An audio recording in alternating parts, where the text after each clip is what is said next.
कुछ गोली वोली चला दी थी आपने, क्या क्या किस्सा था? देखिए ये ऑन कैमरा बोलने वाले हैं बहुत कुछ, ये शिक्षक हैं लेकिन गोली चला चुके हैं। हाँ, नहीं तो फिर वो चिल्लाएंगे ना कि देखो मौलाना के मुंह से निकल गया मक्का। जब मेरे आए सुबह तो फादर ने उनसे बताया कि आपका लड़का स्कूल में शराब पीता, तो मैंने ऐसे देखा मित्र स्कूल में नहीं पीते हैं ना, घर में पिया करो।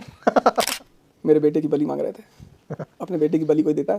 तो सीएम साहब कहते हैं हमारे पार्टी की छवि वो भी सुधर जाएगी। पीछे खरगोश बैठे हुए, पूरा तो गोली कांड में ये भी। आप जेल गए? नहीं, मैं जेल नहीं गया हूँ। नहीं बताइए। मैं कह रहा हूँ इतना सोचना तो नहीं पड़ता। नहीं।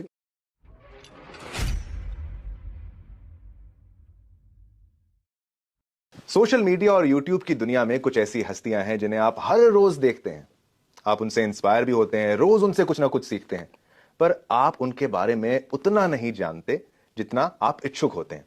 ऐसी ही एक बड़ी हस्ती आज हमारे साथ हैं। स्वागत करता हूं मैं अवध ओझा जी का। जी न्यूज में पहली बार आपका एक इंटरव्यू होने जा रहा है, मेरे साथ हो रहा है, ये मैं भी भाग्यशाली हूं। बहुत बहुत शुक्रिया, आपने समय निकाला। एक बड़ा सवाल है, देखिए अब बहुत से माध्यम से आपकी वीडियोस आते हैं, कभी फेसबुक में आता है, कभी यूट्यूब में आता है, सब आपका नाम तो आप जान चुके हैं, लेकिन कंफर्म डिटेल्स नहीं है। तो एक बेसिक सवाल ये कि कौन है अवध ओझा, इससे शुरुआत करते हैं। नहीं, बिल्कुल। वैसे भी मुझे तो इन सोशल मीडिया के बारे में ज़्यादा पता नहीं था। मैं एक एक्सीडेंटल सोशल मीडिया पे नोन पर्सनैलिटी हूँ, और उस एक्सीडेंट का नाम है कोरोना। कोरोना आया, अब हम बंद हो गए अपने अपने घरों में। बंद हो गए तो वैसे बंद होने का कोई पूरा नया अनुभव नहीं था, पुराने भी अनुभव हैं, लेकिन वो कि मतलब ठीक है जो है, महीने भर के लिए बंद हो गए, 2 महीने के लिए बंद हो गए। तो ये हुआ कि अच्छा सिर्फ बंद ही नहीं हुए हम सब में एक भय शुरू हो गया। एक न्यूज़ चलने लगी कि यहाँ इतने लोग मर रहे हैं, वहाँ इतने लोग मर रहे हैं, चाइना में ये हो रहा है, टर्की में ये हो रहा है, फ्रांस में लोग सड़कों पे गिर गए। तो मुझे लगा, और मैंने चारों तरफ से जो मुझे खबरें आने लगी कि भैया यहाँ ऐसा हो गया। मेरा भतीजा मर गया 27 साल का, और ठीक 1 महीने पहले मेरे घर में अखंड भागवत का पाठ था, उसने सब कुछ संभाला था, और वो 27 साल का लड़का वो बेचारा कोरोना की बलि चढ़ गया। तो मुझे लगा कि अब क्या करें कि खुद को भी इंगेज रखना है, समाज को भी इंगेज रखना है। तो उसमें ये मोबाइल मुझे बड़ा काम आया, और फेसबुक पे मैं ऑनलाइन होना शुरू हुआ। और फेसबुक पे मैंने सोचा नहीं, मैं फेसबुक पे 2 काम करूंगा। एक तो मैं लोगों को मोटिवेट करूंगा, और दूसरा मैं लोगों को इतिहास की कहानियां सुनाऊंगा। और जब मैंने शुरू किया लोगों को बताना कि भाई 70% लंग्स इन्फेक्टेड थे वो ठीक हो गए, 80% इन्फेक्टेड थे वो ठीक हो गए, तो करीब 2-4 दिन के बाद से मुझे फ़ोन आए कि अरे यार अवध भैया बहुत अच्छा लग रहा है, बड़ी हिम्मत मिल रही है, और ऐसा हो रहा है। तो वो जो हिम्मत, किसी को हिम्मत मिली और मुझे उत्साह मिला। भाई किसी भी काम करने के पीछे जो सबसे बड़ा फैक्टर होता है वो उत्साह। गांधी जी इंडिया में थे, कोई उन्हें पूछता ही नहीं था। साउथ अफ्रीका पहुंचे, पब्लिक उनके पीछे भागने लगी। जो आदमी एक बैरिस्टर नहीं हो पाया इंडिया में, उसको उत्साह ने राष्ट्रपिता बना दिया। और उत्साह से जो मेरी कहानी शुरू हुई, तो फिर उसके बाद तो मुझे ही नहीं पता चला कि मैं कहां पहुंच गया। और तो ये वीडियोस बनाने का जो दौर है कब से शुरू हुआ एग्जैक्ट, अगर एक डेट बताएं कि भाई ये मेरी पहली वीडियो मैंने डाली थी, वो लॉकडाउन का ही दिन था? लॉकडाउन का समय था, और जहां तक मुझे याद है अप्रैल का समय था। हमारे बड़े साले हैं अंकित मिश्रा जी, तो वो थोड़ा ये सब चीज़ों के बारे में जानते हैं। तो उन्होंने मुझसे कहा कि मेरे पास एक वो आईपैड था, तो उन्होंने कहा हम आईपैड पे आपकी वीडियो शूट किया करेंगे। तो वहाँ से ये कहानी शुरू हुई। और तो आपने वो उसमें पढ़ाया जैसे कि आप पढ़ाते हैं? बिल्कुल बिल्कुल, वो पढ़ाना शुरू किया। तो सिविल सर्विसेज की जब बात आती है तो आप एक टीचर बन गए, लेकिन आप बनना तो एक सिविल सर्वेंट चाहते थे। तो क्या वो कहानी रही कि आपने कितनी बार ट्राई किया और आप असफल हो गए? ये भी एक सच्चाई है। बिल्कुल बिल्कुल। क्या अब आपको उसका गिला होता है? क्योंकि मैं तो मानता हूं कि आप असफल हुए तो शायद समाज के लिए तो भला हो गया। शायद आज अब अगर आप बन भी जाते एक बहुत बड़े आईएएस ऑफिसर, तो शायद ये फेम ना होता आपके पास। क्या तब रिएक्शन था, तब क्या रिएक्ट करते, और आज आपके रिएक्शंस क्या हैं, क्या कहानी है सर? नहीं, मैं तो सिविल सर्वेंट भी नहीं बनना चाहता था। मेरा इरादा ये था कि लॉ करेंगे, ठेकेदारी करेंगे और राजनीति करेंगे, शुद्ध राजनीति। हाँ। मेरे एक दोस्त हैं, वो 96 की बात है, वो लखनऊ में रहते थे, तो मैं उनके यहाँ रुका हुआ था एक रात। तो उन्होंने मुझे समझाना शुरू किया कि अवध कुछ नहीं पढ़ना होता है, और तुम्हारा वैसे भी फर्स्ट डिवीजन है इलाहाबाद यूनिवर्सिटी से, और ये है और वो है, और जमकर ब्रेन वॉश किया। भगवान जाने उन्होंने क्यों किया, पर उन्होंने किया। और वहाँ से मेरी तैयारी का दौर शुरू हुआ। लेकिन जब मैंने तैयारी शुरू की तो मुझे बायोलॉजी और जूलॉजी में फ़र्क नहीं पड़ता था। जैसे कहा ना, जूलॉजी और बॉटनी। अब मैं पहले दिन कोचिंग में जाके बैठा, और सब लड़के ऐसे ताव में बैठे हुए, कोई हिंदू लिए हुए, कोई चश्मा लगाए हुए, और हमें तो पूरा 2.5 घंटा बीत गया, कुछ पता ही नहीं चला। सब ऊपर से चला गया कि पता नहीं क्या बता रहा है यार, नेशनल इनकम कुछ कह तो रहा था ये टीचर। और लड़के फिर क्लास के बाहर निकले, और एक दूसरे को देखते हुए कि हाँ यस वेरी गुड क्लास। तो हमें लगा कि फंस गए। मतलब इतनी बुरी स्थिति में आप थे कि आपको बेसिक कॉन्सेप्ट्स तक पता ही नहीं था। अच्छा, तो हम यहाँ गए, लेकिन वापस नहीं जा सकते थे। ऑप्शन नहीं था। ऑप्शन इसलिए नहीं था क्योंकि सबको बता के आए थे, रिश्तेदारों को, दोस्तों को, पड़ोसियों को ये जीने नहीं देते कि बड़े ताव से गए थे आईएएस की तैयारी करना। तो उसमें मैं पूरे जिले में आपका? हाँ, पूरे जिले में इन्फॉर्मेशन थी कि भाई अब आईएएस बनने गए। अच्छा, बन के ही लौटे? तो उसमें मेरी मदद की हमारे एक टीचर है मिस्टर PS रविंद्रन, उनसे मैं मिला तो उन्होंने कहा अब देखो आईएएस की तैयारी जो होती है, पढ़ाई एक अलग चीज़ है, तैयारी एक अलग चीज़ है। तो मैंने कहा सर ये क्या अलग है? बोला जिसकी पढ़ाई अच्छी नहीं है, ये मैं आपके चैनल से कहना चाहता हूँ कि जिसकी पढ़ाई अच्छी नहीं है उसकी तैयारी कभी अच्छी नहीं हो पाएगी। वो इलाहाबाद में पढ़े, वो दिल्ली में पढ़े, वो लंदन में पढ़े, नहीं हो सकता। हाँ, अब पढ़ाई का मतलब यह है कि आपको यह पता है कि औद्योगिक क्रांति क्या है, इंडस्ट्रियल रेवोल्यूशन क्या है, कब हुआ। लेकिन इंडस्ट्रियल रेवोल्यूशन क्यों हुआ, कब हुआ, कैसे हुआ, इसके क्या क्या डेवलपमेंट्स थे, ये तो पढ़ाई हो गई। उस पढ़ाई से जो एक पिक्चर, जैसे आज उत्तर भारत है, या हम पूरे भारत को ही कह लें, विशेषकर उत्तर भारत, जातिवाद फिर से उभर रहा है, संप्रदायवाद फिर से उभर रहा है। तो कहीं ना कहीं हर आदमी के मन में बात होती होगी कि यार ये क्यों हो रहा है। हम तो भारतीय हैं, 1947 में हम भारतीय बन गए, आज़ाद हो गए। अब तो यहाँ ना कोई ब्राह्मण है, ना दलित है, ना हिंदू है, ना मुसलमान है, बेसिकली सब भारतीय हैं। लेकिन ऐसा क्यों हो रहा है कि 75 साल बाद इस देश में ये कुरीतियाँ फिर सर उठा रही हैं? क्योंकि इस देश की अर्थव्यवस्था नहीं बदली। जैसे अमेरिका है, वहाँ इंडस्ट्रियल रेवोल्यूशन हुआ, तो जब औद्योगिक क्रांति हुआ तो औद्योगिक क्रांति ने इकोनॉमी को बदला, और जैसे इकोनॉमी बदलेगी वैसे ही समाज बदलेगा। आप अफगानिस्तान देखिए, वहाँ की औरतें गुलाम हैं क्योंकि उनकी इकोनॉमिक इंडिपेंडेंस नहीं है। Social independence depends upon economic independence. आप क्लास 6 में, 7 में, 8 में, 10th में पिताजी से पूछते थे कि पापा गोवा चले जाए। अब आप प्रेम में पूछ सकते हैं, सम्मान में पूछ सकते हैं, लेकिन आर्थिक दृष्टिकोण से नहीं पूछ सकते। तो ये जो तैयारी, आईएएस की तैयारी का मतलब होता है एक विजन डेवलप होना कि उत्तर भारत में अगर जातिवाद खत्म करना है तो सबसे अच्छा तरीका क्या है? औद्योगिक क्रांति। क्या होगा इससे? अर्थव्यवस्था बदल जाएगी, इकोनॉमी बदलेगी, तो एक नया वर्ग समाज में पैदा हो जाएगा, कैपिटलिस्ट क्लास पैदा हो जाएगा, मिडिल क्लास पैदा हो जाएगा, वर्किंग क्लास पैदा हो जाएगा। तो ये जो नए क्लास पैदा हो जाएंगे ये पुराने क्लास को पीछे कर देंगे। अब क्या होगा? वर्किंग क्लास में तो सभी होंगे ना, तो वर्किंग क्लास का कॉमन इंटरेस्ट होगा। अभी क्या है कि अभी ब्राह्मण है, दलित है, मुसलमान है, हिंदू है, सबके अलग अलग इंटरेस्ट है। लेकिन जहां औद्योगिक क्रांति हुई वहां एक क्लास होगा वर्किंग, एक क्लास होगा मिडिल, उस मिडिल क्लास में सब होंगे, तो इंटरेस्ट पूरे मिडिल क्लास का होगा, वो मिडिल क्लास एक हो जाएगा। तो आईएएस की तैयारी का मतलब पढ़ाई के ऊपर बना हुआ महल किसका? विजन का, फार साइटेडनेस का। ये है आईएएस की तैयारी, जो मुझे मिस्टर PS रविंद्रन ने बताया।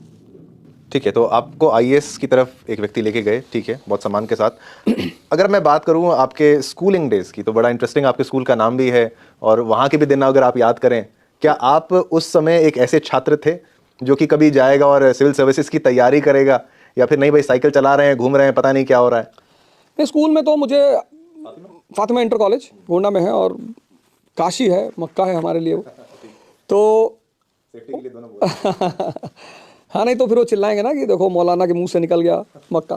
तो स्कूल में पढ़ने बहुत कम गया, मेरी अटेंडेंस थी 39% 12th में। फादर साइमन मेरी क्लास में आए और उन्होंने मुझसे कहा कि mister Ojha, you will not be allowed to sit in the 12th board examination. मैंने कहा वाई फादर? इस तरीके से ही बात करते थे। हाँ, मैंने कहा वाई फादर? बोले योर अटेंडेंस इज सिंपली 39%। मैंने कहा ओके फादर, कोई बात नहीं फादर, यूपी बोर्ड का तो भरी रखा है। तो बोले what do you mean by UP board? मैंने कहा वो आप जाने दो, आप नहीं समझ पाओगे। 2 दिन बाद अटेंडेंस रजिस्टर गायब हो गया, उसका भी इल्जाम मेरे ही ऊपर है। होना भी चाहिए। और उस रजिस्टर को एक ऐसे आदमी ने निकाला था जिसकी इमेज संत की थी हमारे स्कूल में। अभी वो दुबई में है, दानिश भाई, मैं उनको इस चैनल से शुक्रिया भी कहना चाहता हूँ कि वो जहाँ रहें खुश रहें, खुशहाल रहें। दानिश फिरोज शमसी, बहुत अच्छे दोस्त, बहुत अच्छे खानदान से बड़े नहीं दोस्त थे मेरे, पता नहीं क्यों मेरे साथ रहते थे। इतने अच्छे व्यक्ति थे तो नहीं, कुछ लोगों के अंदर कुछ बुराइयां नहीं होती, लेकिन वो रहते बुरे लोगों के साथ हैं। और भाई हमारा क्या था कि भाई स्कूल के बाहर निकले तो सिगरेट जला ली, ये कर लिया, वो नेक के दिनों से लगता था कि लिखना पड़ेगा। हमें लगता था, एक्चुअली हम भी कहाँ से इंस्पायर्ड थे? दीवार देख के, लावारिस देख के। हमारा भी तो कोई इंस्पिरेशन था बॉलीवुड। तो बॉलीवुड में दिखाते थे बदमाशों की हाथ थोड़ा तिरछा करके और सिगरेट लेकर और चेन बना रहे, तो वहां से हमें पता चलता था कि बदमाशी का मतलब होता है सिगरेट पीना। तो जब हम स्कूल के बाहर खड़े होकर पीते थे तो हमें लगता कि लोग बहुत गौर से देख रहे होंगे कि अवध ओझा बहुत ऐसा प्राउड फील, हाँ एक मतलब मैच्योर हो गए और बड़े हैं और तोप खान टाइप के आदमी। तो दानिश भाई ने वो रजिस्टर गायब किया और उस रजिस्टर की कहानी है कि मेरे फादर प्रिंसिपल ने मुझसे कहा कि FIR कराई उन्होंने, मेरी माँ लॉयर, तो उन्होंने कहा यार तुमने लिया कि नहीं रजिस्टर के लिए, हाँ चोरी है ना वो, इसके लिए FIR तक हो गई। FIR हो गई और हमारे कोतवाल सामने में बुलाया और सेम रजिस्टर हूबहू वही रजिस्टर सामने, बोले ये मिल गया रजिस्टर, पर जिसने वापस किया वो आपका नाम ले रहा है। मैंने कहा सर पहली बात तो मैं ले ही नहीं गया और दूसरी बात जो ले गया वो आपको दे गया, आप मेरा नहीं बोले, वो आपका नाम ले रहा है। क्योंकि जिस दिन वो रजिस्टर चोरी हुआ था उसकी शाम को वो जला दिया गया था, तो रजिस्टर वापस आने का कोई चांस ही नहीं था। कुछ एकदम फिल्मी स्टाइल से आपकी जीवन की शुरुआत हुई है। तो फिर खैर अब फादर के पास कोई सबूत तो था नहीं, हमने +2 का एग्जाम दिया, बच गए और दोस्तों की वजह से पास भी हो गए। कभी कभी फेल हुए क्या आप स्कूल डेज में? 8th में फेल हुए संस्कृत में। अच्छा, और तो साल खराब हुआ था? नहीं 6th वो सेकंड टर्म एग्जाम होता है उसमें फेल हुए थे। अच्छा, और 12th में कंपार्टमेंट आई थी केमिस्ट्री में। 12th में कंपार्टमेंट, केमिस्ट्री में तो समय खराब किया उसने आपको? थोड़ा सा, 3 महीने बाद कंपार्टमेंट पूरा हुआ तो फिर 12th क्लियर हो गया। तो जो आपने विषय 12th में लिया साइंस, हाँ अपनी पसंद से लिया कि माता पिता का आशीर्वाद था कि भाई? फिर माता जी का, माता जी से कहता था कि मैया मैं साइंस पढ़ने के लिए नहीं पैदा हुआ हूँ, मुझे ये इनर्शिया, मास, मोमेंटम, फोर्स, ये सब बहुत, हाँ ये सब नहीं समझ में आते। बोलती थी अरे मेरा सपना है डॉक्टर तुम बनोगे। अब मैं कैसे डॉक्टर बन सकता हूँ, कितना पेशेंस का काम है डॉक्टर का, वो फोर्क पकड़ के स्किन उठाना। मेरा तो है कि डाल के खोलो पहले देखो क्या है इसके अंदर, हर आदमी का नेचर ऑफ जॉब है। तो हम इतना थोड़ी देख सकते कि चाकू को भी ऐसे ही, हाँ कि अरे भैया, हाँ वो थोड़ी करेंगे। लेकिन वो कहती थी नहीं, ये पेरेंट्स की, मतलब मैं इस प्लेटफॉर्म से ये भी है कि मैं पेरेंट्स से कहूँगा कि आप अपने बच्चों की भी भावनाओं को रिस्पेक्ट करें। सिर्फ ऐसा नहीं कि आप कुछ चाहते हैं, और आज के ज़माने में, हमारे समय में तो खैर स्कोप कम थे, लेकिन आज तो कितने सारे स्कोप हैं, अनलिमिटेड है। तो मुझे नहीं लगता कि माँ बाप को बच्चों को प्रेशराइज करना चाहिए, नहीं करना चाहिए। तो आपके तो पिताजी तो कभी प्रेशर नहीं करते थे? पिताजी का पहले तो नाम लेते हुए आदर के साथ और माताजी का बाद में, तो कहानी क्या है? मतलब एक अनोखी शख्सियत है वो, अनोखी शख्सियत। क्योंकि मेरे पिताजी, मुझे लगता है कि शायद भगवान उनके नाम के साथ, हाँ श्री माता प्रसाद ओझा जी, वो मुझे लगता है कि भगवान उनके रूप में आया मुझे, जिसको कहते हैं पालने के लिए, बड़ा करने के लिए, ट्रेन करने के लिए। क्योंकि मारा नहीं उन्होंने मुझे। अच्छा, कभी भी नहीं? कभी नहीं, किसी बात के लिए नहीं। और जहाँ से आप आते हैं वहाँ पिताजी ऐसे अक्सर होते नहीं? बिल्कुल नहीं। हमारे फ्रेंड्स के पिताजी उनसे बोलते थे कि अगर हमने तुझे अवध ओझा के साथ देखा तो हम तेरी टांग तोड़ डालेंगे।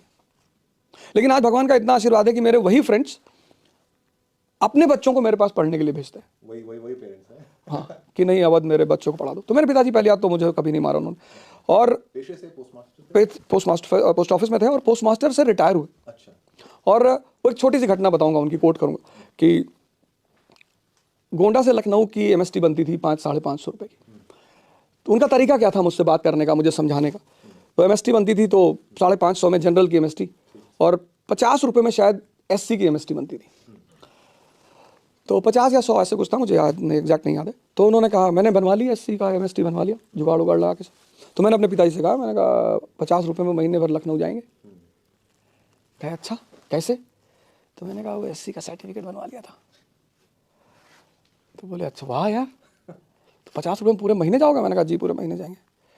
क्या बहुत अच्छा, इसी को टैलेंट कहते हैं। और तुम यार 50 रुपये के लिए SC हो गए, तो 50,000 रुपये में तो तुम दलाल हो जाओगे। और इतना कह के वो उठे और चले गए। और मैंने MST फाड़ी। फिर मैंने उनसे कहा कि कुछ समझाना हो तो, ये सब क्या करते हो? बोले यार तुम्हें समझ में नहीं आ रहा, वो सुविधा दी गई है किसी समुदाय विशेष को, वो गरीब हैं, वो मेन धारा में नहीं है, तो और तुम्हें जब बेईमानी ही करनी है तो कुछ ऐसा करो कि इतिहास में सिकंदर के बाद बेईमानों में तुम्हारा नाम रहे। जब महिला ही खा रहे हो तो गौरैया के क्यों खा रहे हो, हाथी का खाओ। मैंने कहा यार ये बात तो ये शख्सियत है उनकी। और कभी नहीं मैंने कहा ये करना है, नेतागिरी करनी, हाँ करो, ठेकेदारी करनी करो, मतलब मैं जो कहता हूँ उनके लिए ब्रह्म वाक्य। कभी आपको रोका नहीं, टोका नहीं? कभी नहीं। हमसे वो सिगरेट वाला इंसिडेंट था कि जब वो मेरे लिए सिगरेट का डिब्बा लेकर आए और कहीं देख लिया उन्होंने दुकान के पीछे खड़े होकर सिगरेट पी, वो लेकर आए आपके लिए? हाँ, मैं दुकान के पीछे कहीं पी रहा था, सिगरेट देख लिया उन्होंने। अब वो देख लिया तो उन्होंने शाम को मुझसे पूछा कि सबसे अच्छी सिगरेट किस ब्रांड की। तो मुझे लगा पिताजी को क्या हो गया यार, सिगरेट पूछ रहे। तो उस जमाने में विल्स अच्छी मानी जाती थी, कैप्स्टन और ये सब होती। तो उन्होंने कहा विल्स अच्छी होती। तो वो हाँ जूरियस टू हेल्थ, तो एक गत्ता पूरा और ग्रे कलर का एस्ट्रे लाइटर। और फिर उन्होंने मुझसे आके कहा कि देखो बेटा, दुकान के पीछे चोर लोग खड़े होकर पीते हैं, घर में बैठा करो शाही ढंग से। तो उन्होंने कहा तुम जो काम करते हो अगर उसमें गिल्ट पैदा हो रहा है, ये मैं सबसे कह रहा हूं, आप जो काम करते हैं अगर उसमें गिल्ट पैदा हो रहा है तो मानी सी बात है कि आप गलत कर रहे हैं, और अगर आप गलत कर रहे हैं तो आप उसे छोड़ दें, क्योंकि जिन खाने पीने के पीछे प्रोटीन, कार्बोहाइड्रेट, फैट और एनर्जी नहीं दिया हुआ है, उनको पीने से आप वाकई में मौत के मुंह में जा रहे हैं। बिल्कुल। और आपके पिताजी ऐसे हैं कि आपने एक इंटरव्यू के दौरान मैंने सुना था कि कोई बाहर वाला बिगाड़ दे उससे पहले मैं ही। हाँ, मैं बिगाड़ दूं। वो कहते थे कि दुनिया में इंसान को समाज बिगाड़ता ही है। अच्छा। उन्होंने कहा किसी के माँ बाप ने किसी को नहीं बिगाड़ा। एकदम सही बात है। मैं देखता हूँ किसी ने घर में सिगरेट पीना नहीं सीखा, किसी ने घर में शराब पीना नहीं सीखा। ठीक है। कुछ अपवाद कम्युनिटीज हैं जो ऐसा करती हैं, पर उनके यहाँ एक सोशल स्ट्रक्चर वैसा है। हमारी तरफ उत्तर भारत में, इसके समाज में ऐसा नहीं। मतलब कोई शायद ही रेयर केस में अपने पिता के साथ बैठ के शराब पी ले या बियर पी ले, सिगरेट पी ले। तो वो कहते थे कि समाज का काम है बिगाड़ना, तो जो काम समाज करना चाहता है वो मैं ही कर दूंगा, तो समाज उस काम से वंचित रह जाएगा और फिर तुम कुछ ना कुछ अच्छा कर ही ले जाओगे। तो वो चीज़ मुझे उस वक्त तो नहीं समझ में आती थी उनकी, लेकिन कभी कभी तो मुझे लगता था कि ये कोई बदला ले रहे हैं या क्या कर रहे हैं, समझ नहीं आता था। तो आपकी जो पेरेंट टीचर मीटिंग होती थी उसमें आपकी माताजी जाती थी या पिताजी जाते थे, क्या कॉन्सेप्ट रहता था? फादर आपके काफ़ी, वो जो स्कूल के थे, काफ़ी आपके विपक्ष में रहे हैं हमेशा। पिताजी तो कभी नहीं गए, एक बार गए थे बस, वो शराब वाला इंसिडेंट था उसमें गए थे। क्या वो किस्सा क्या था जरा? नहीं, उसमें ये था कि शराब की बोतल पकड़ी गई स्कूल में। तो फादर प्रिंसिपल ने आके मुझसे कहा कि you bring, I today I got the evidence, you bring liquor in the school. तो मैंने कहा नो सर। अरे बोले यू हैव ब्रॉट इट। अच्छा। तो वो ले गए मुझे अपने ऑफिस में, तो वहाँ बॉटल रखी हुई थी। बोले सी। तो मैंने बॉटल को बड़े गौर से देखा, फिर मैं भाग के अपने क्लास में गया, अपना बैग दौड़ के लेकर आया और फिर फादर के सामने मैंने बैग खोला, मैंने कहा father my bottle is in my bag. तब उन्होंने कहा you know what you are doing, oh go and call your father. तो पिताजी मेरे आए सुबह, तो फादर ने उनसे बताया कि आपका लड़का स्कूल में शराब पीता। तो उन्होंने ऐसे देखा, मित्र स्कूल में नहीं पीते हैं ना, घर पे पिया करो। तो समझा दिया, बोले अब नहीं पिएगा, मत पीना, समझा दिया। तो वो तो पहले बेचारे शॉक हो गए कि यार ये कैसा बाप है। उन्होंने इमेजिन किया था कि मारेगा ये, मारा नहीं उन्होंने। फिर जो है वहाँ एक मेरे सीनियर बैठे थे, उन्होंने फादर से कहा कि फादर आपने गलत आदमी को बुला लिया, इन्हीं की वजह से तो ये बर्बाद है, इसकी माँ को बुलाइए। अच्छा। तो दूसरे दिन माता जी आई, तो उन्होंने तो सुनते ही पीटना शुरू कर दिया। तो फादर को बड़ी खुशी हुई कि हाँ हाँ ये राइट पर्सन है, I call the right person. लेकिन मेरे माँ बाप एक अच्छा कॉम्बिनेशन है, एक घर में प्रेशर होना ही चाहिए। पहले मुझे लगता था मेरी माँ दुश्मन है मेरी, लेकिन वो बहुत अच्छा काम किया उसने। तो आपके पिताजी को हैंडल कैसे किया आपकी माताजी ने, क्योंकि वो एक अलग पर्सनालिटी है? हैंडल क्या, मेरी वजह से झगड़ा होता रहता था। एक बार डाइवोर्स की नौबत आ गई, मेरी माँ ने कहा मैं रहूंगी भाई, नहीं। उस दौर में डाइवोर्स बड़ी बात थी। हाँ, बड़ी बात। क्या किस तरह की डाइवोर्स होने की बात आ गई? मतलब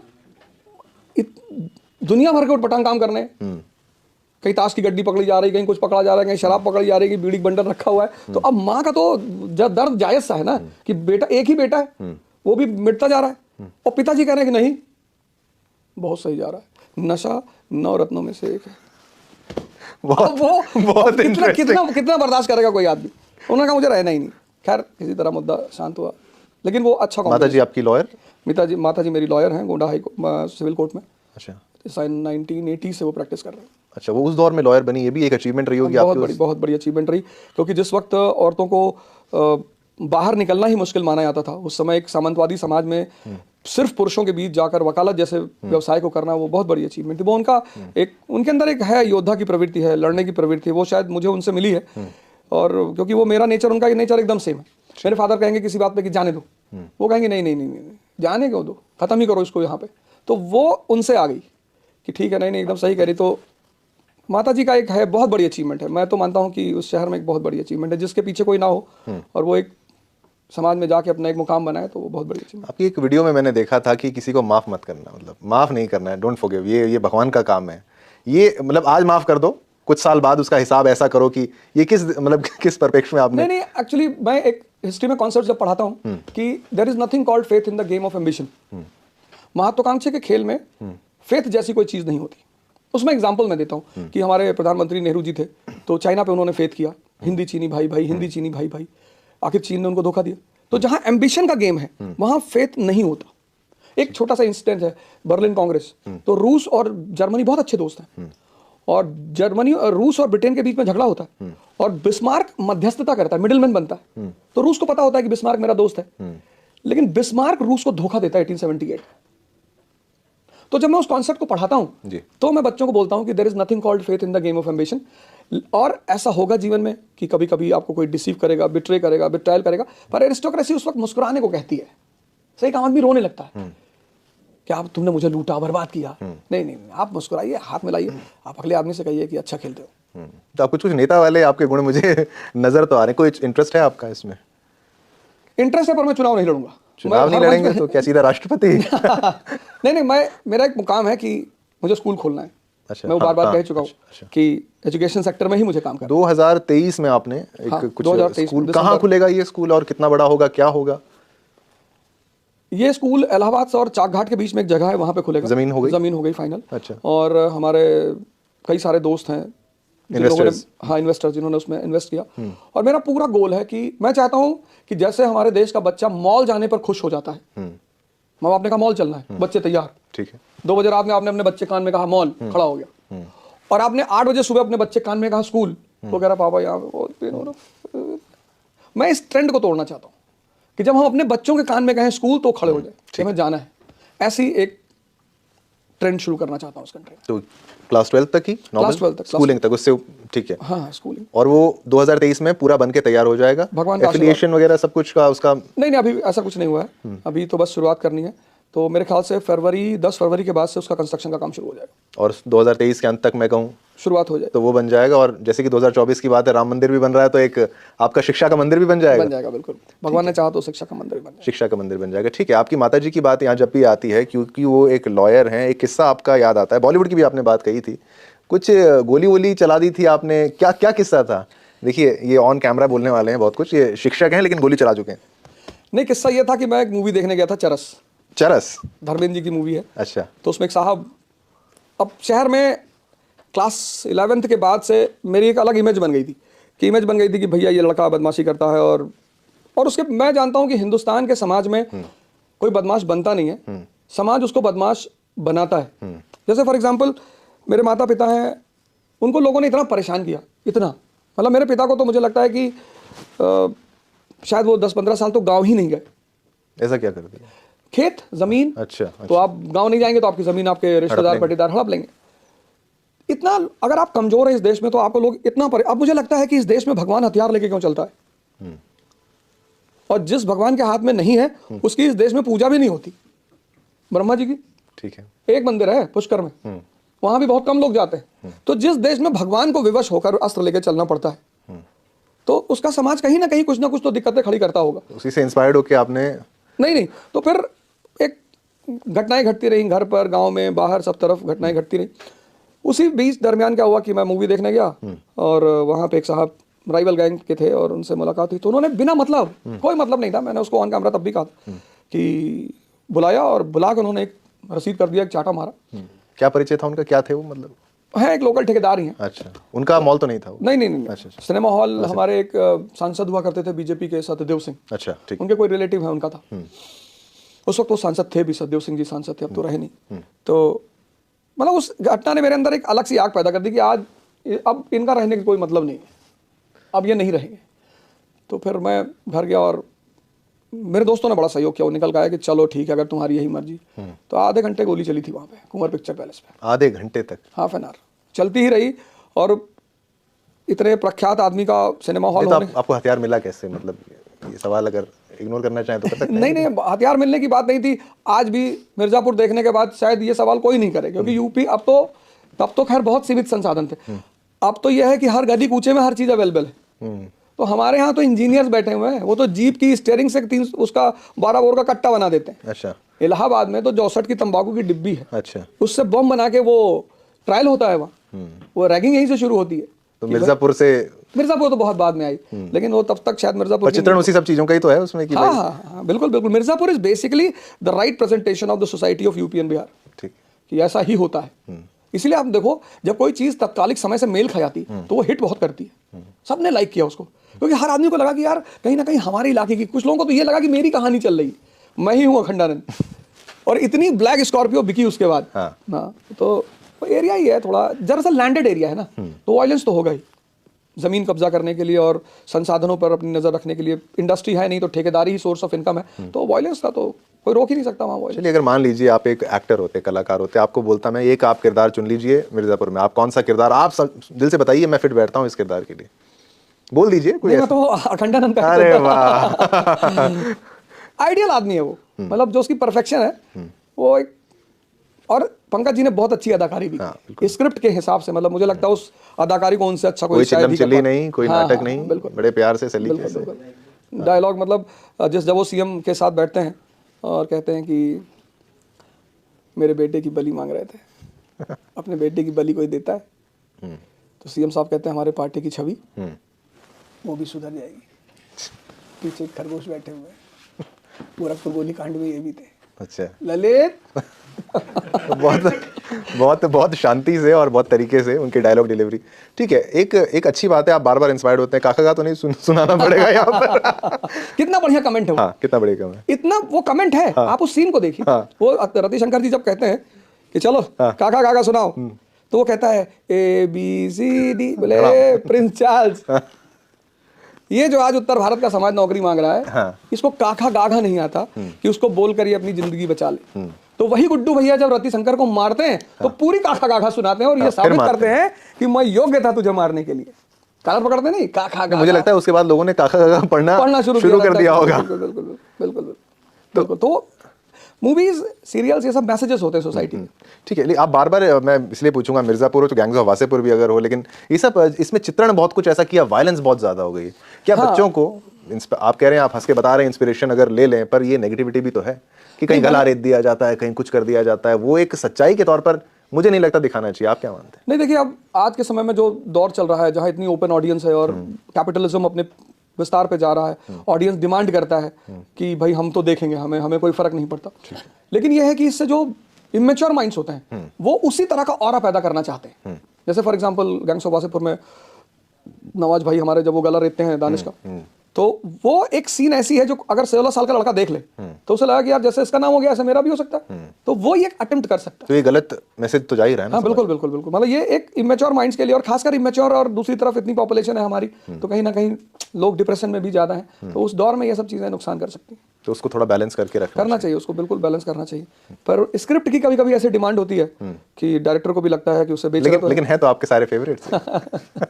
फेवरेट मतलब यह है कि मैं जानता हूं जब कोई कलाकार अपने आप को उसमें डुबो देता है। जैसे नवाज भाई का जो गांजा की स्टिक पकड़ने की स्टाइल है, हाँ, वो एक गंजेड़ी ही पकड़ सकता है, या तो उसने बहुत प्रैक्टिस की हो। जिस तरह से वो एक हाथ से लुंगी लपेट को दूसरी हाथ से खींचते हैं, वो एक नौसिखिया आदमी नहीं कर सकता। वो कोई बहुत पेशेवर आदमी जिसने कम से कम उसको 10 साल किया हो, वो कर सकता है।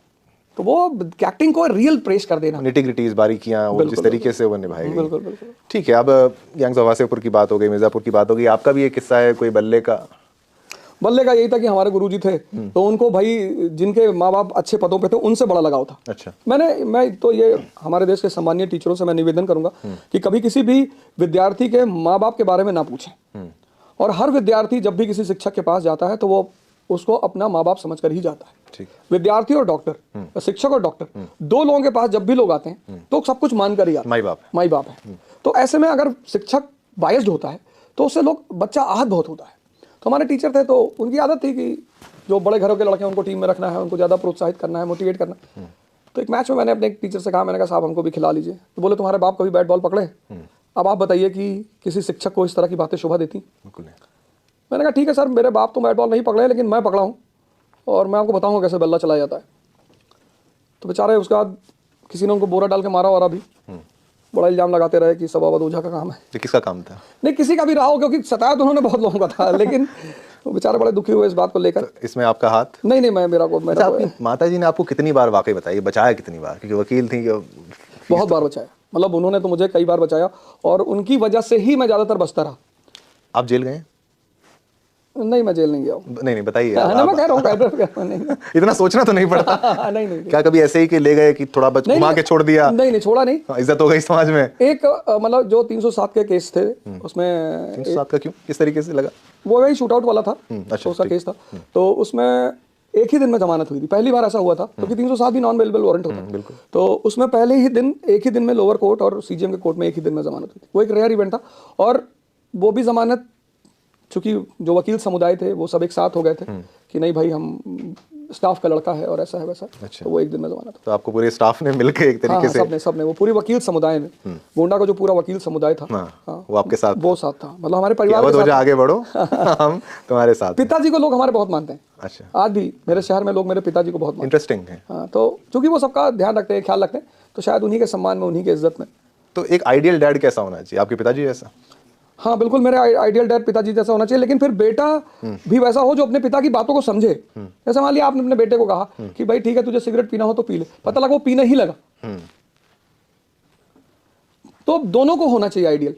मतलब आइडियल फादर भी होना चाहिए और फिर आइडियल लड़का भी होना चाहिए जो अपने पिता को समझे कि यार ये ऐसा क्यों कह रहे हैं। तो जब भी मेरे फादर मुझसे कोई बात कहते थे तो मैं उस पर विचार जरूर करता था, क्योंकि और माता जी के हैं तो नहीं? माता जी तो मारती थी, वो कहती कहाँ थी, उनका तो एक ही हिसाब किताब था कि अकेले मिल जाए तो मारो उसको। तो कितना पिटे हैं आप? अरे बहुत बार पिटे हैं, कई बार बंद कर करके मारा है, बंद करके ताले में चली आती थी कचहरी, मैं दिन भर बंद रहता था, खिड़की पे खड़े होकर लड़कों से कहता था भैया ताला तोड़ दे यार। तो एक बार एक भाई साहब है हमारे सोसाइटी में थे, उन्होंने ताला तोड़ दिया था, वो भी बहुत मार खाए थे, चोरी वोरी का रिपोर्ट लिखा गया था उनके ऊपर। अच्छा। तो उसके बाद फिर किसी की हिम्मत भी नहीं पड़ी मुझे खोलने की। तो माता जी तो बहुत आतंक मचाती थी, वो तो